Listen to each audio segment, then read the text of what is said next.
આ એકવાર માટે મેં આટલું ફોર્મ ભરી અને તૈયાર રાખ્યું છે.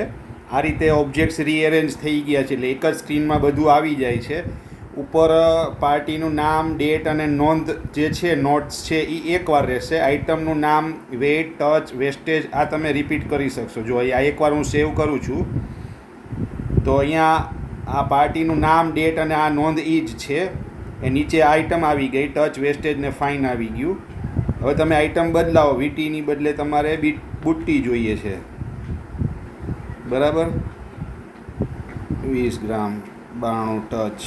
અચ્છા, આમાં ટચનું સિલેક્શન રાખવું છે કે ખાલી મેન્યુઅલ હંમેશા લખવાનું રાખવું છે?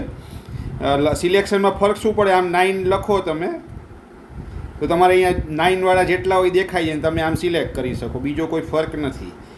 વેસ્ટેજ આવી ગયા, આ અહીંયા આઇટમમાંથી આવી જશે, એ થઈ જશે. એક અત્યારે આ ફોર્મ ઓકે થઈ ગયું કે નહીં આપણે કન્ફર્મ કરી લઈએ, બરાબર? અત્યારે નીચે એક આઇટમ છે, આ બીજી સેવ કરી,